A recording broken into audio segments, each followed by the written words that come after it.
What is going on, guys? Rewinds here, and in this video I'm going to be bringing you guys a video talking about Dragon Ball Super.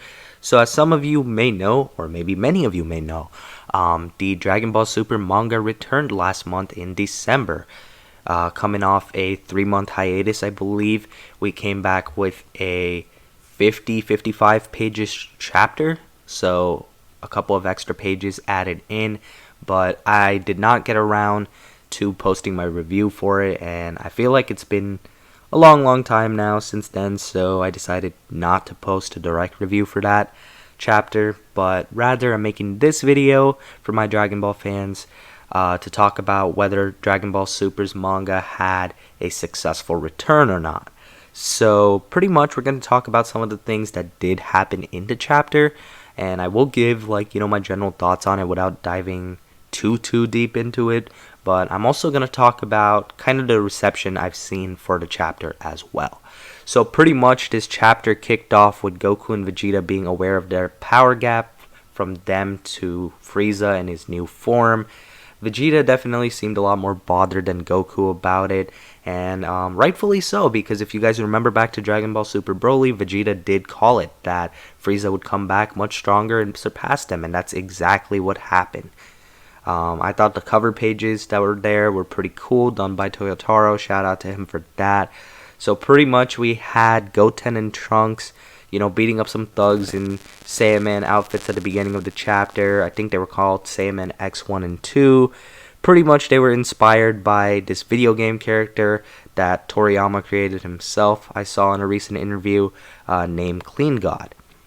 So, as some of that stuff's happening earlier in the chapter, we see some scenes where Goten's getting FaceTime calls from Chi-Chi, wondering why he's not home yet, and, she's mad, so I thought that, that's pretty in character of how Chi-Chi is, being a strict mother and whatnot.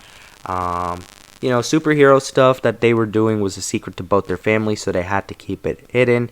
I liked in the chapter that Goten used the Flying Nimbus. It was a good callback, I feel like, because that's what Gohan would do as well.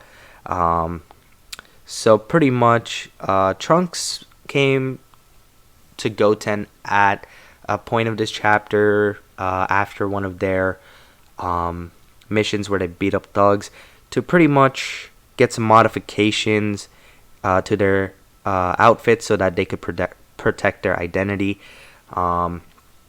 It was also mentioned in this chapter that Pan is now starting up kindergarten and cannot fly yet. And I think that's good foreshadowing and setup for Dragon Ball Super Superhero.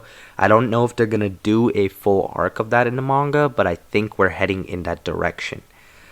After that, we pretty much see Trunks, getting his outfit, and Goten had to wait another day for his.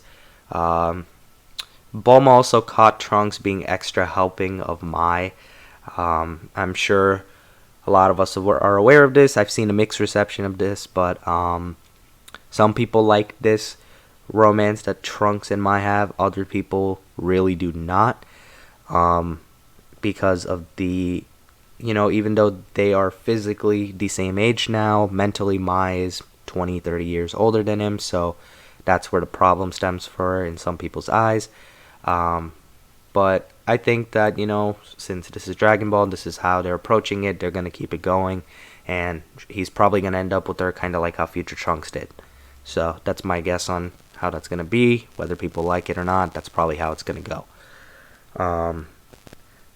Trunks, is late to class at one point of the chapter, gets caught sneaking in, so he does that sometimes every now and then.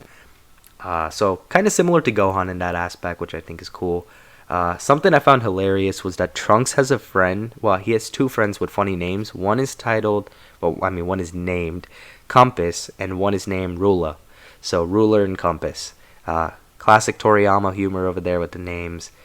At one point of the chapter, Trunks is given a dare that involves Ghost, but he backs out because he's scared of Ghost, apparently. Some people didn't like that. A lot of people did. I feel like there's a lot of good evidence to back up that it wouldn't be too far-fetched to say he is scared of Ghost, because there is a scene back in the Buu Saga as well that shows him, scared in that sense. But some people are going to argue that, hey, he used a Ghost attack with Gotenks, but people got to remember that Gotenks is a mix of both their personalities, so that could have been coming from Goten himself. So, and Goten pretty much even tells him that, he shouldn't be scared of Ghost to begin with because Goku and Vegeta, came back as Ghost before. So that's what his point was, which makes sense. But, this is just how Trunks is. It definitely matches with his character. And if you don't believe that, go back and look back to Dragon Ball Z or the original Dragon Ball manga. After that, Trunks has these 2 movie tickets, but he tells Goten he's sorry because he wants to ask someone out. Goten automatically guessed that it was Mai, and Trunks did end up asking her out, but she said she could not because it's not really her thing and that she's incredibly busy. So she's busy helping Pilaf with the repairs, and that's because these criminals are meddling with these robots, and so more of them are being brought into Capsule Corp for repairs. And again, then we got to a later point of the chapter where Goten is questioning Trunks' fear of ghosts again because Goku and Vegeta came back from the dead before. So after that, Trunks really did start believing. He started seeing ghosts. He saw a Frankenstein-looking guy, and they tailed him for a bit and saw him messing with the robots. So now you have kind of a antagonist set up for the rest of the chapter. So right where Trunks' friends dared him with the ghost and whatnot, that's where this Frankenstein-looking guy went to. And Trunks pretty much went over there to rescue them. He had to end up transforming into a Super Saiyan as well. But it didn't take too much for him to take care of the opponents here. Goten also played a pretty successful role here because he shot the lights off, he brought out all the friends, and they were wondering how this all happened, but Goten told them that they didn't really see Trunks and that everything they saw was an illusion. They run away thinking that the mansion was haunted pretty much. But like I said, Trunks goes Super Saiyan, which I thought was a cool scene, to take out just one of the stronger androids over there. That was created by Dr. Hito, which, Trunks and Goten don't know yet, but we do as the audience because superheroes already happen. Trunks also opened a safe where he found a disc that said Dr. Gero Confidential, and Trunks says that he's going to check it out later. Later on, Krillin pops up to investigate, but the boys had already taken care of the scene, so pretty much Krillin would have taken care of things if Trunks had not. So then towards the end of the chapter, Dr. Hito walks in a bit later with a bag of Oreos, which I thought was hilarious. He was doing that all movie too. He saw his place was thrashed. He said that he's going to fix things up in no time, but then realizes his disc is missing, and that someone from Blue Hall High School did this. So he's mad that his base of operations is finished right when his sushi sales were picking right up, since apparently he was using that for research funds. Towards the end of the chapter, to end everything off, Trunks goes to ask Mai again about the date, but it turns out that the bots Trunks destroyed have increased their workload even more. So Trunks is kind of, shocked at the end. He's like, I can't believe it. Funny little scene right there. Trunks does not end up getting his date with Mai, and that's pretty much how the chapter ended. So all in all, I know, like I said, this is not really my review, but I did talk about some of the stuff in the chapter that did happen. I do want to say, though, that I would give this chapter an 8 or an 8.5 out of 10. I feel like it's a very good breath of fresh air.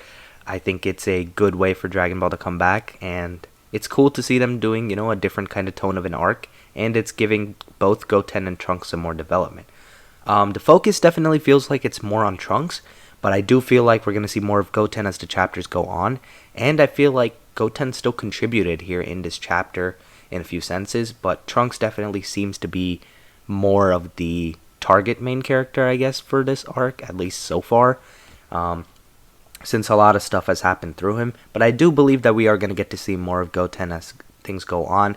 We did see some things from him anyway in this chapter. I just feel like some people probably want more. And I think we're going to get that. But all in all, I think the reception for the chapter was overall positive. Like, very positive. I would argue that I think I saw maybe like 8 out of 10 people like the chapter or really liked it, maybe even more towards 9 in some cases out of 10 people. But the few people that did not like it were either, from what I saw, Dragon Ball Super haters, or people that were really, really nitpicking because they didn't like certain things. There was one scene in the chapter where Trunks pretty much is stated to have not been super great with technology, and I guess that rubbed people or rubbed some people the wrong way. I personally think that that lines up a lot again with this Buu Saga character, because Trunks is not really trying to be this super tech savvy guy. He's trying to be more different than that, and he even says in this chapter that he doesn't want to be the head of the Capsule Corp. It may happen down the line, but that's not what he, as of right now, is saying he wants to do. So the tech thing can definitely change down the line, but I think that that's not really a bad point, and I feel like people should let some of these plot points, carry on for a bit before criticizing them so much. I think there is also a scene in Dragon Ball Super where Trunks is shown, being able to use a basic phone, which I don't think also really contradicts anything that this chapter is saying, because I'm sure Goten knows how to use a phone too. We're probably in an era of Dragon Ball now, from what it seems like, where everyone knows how to use a basic phone or a basic smartphone. But all in all, yeah, my thoughts are pretty much that. Reception was mostly positive. Really, the complaints come from people that were really just nitpicking a lot. But all in all, not much to complain about, especially not on my end. I personally also hope to see a little bit more of Goten in the next chapter, and I do think we will get that at some point for sure. But definitely a really, really good job with Trunks this chapter. Really enjoyed watching how his character is in comparison to future Trunks, for example. And I like how Goten has turned out as well. Interested to see what else they do with him as well. But that's going to wrap up this one. Let me know what you thought of this chapter or the return of Dragon Ball Super in the comments below. If you did enjoy this video, be sure to hit the like button. Subscribe to my channel if you guys are new. Hope you guys have a good day or night whenever you guys are watching this video. I'm Rewinds, and I'm out.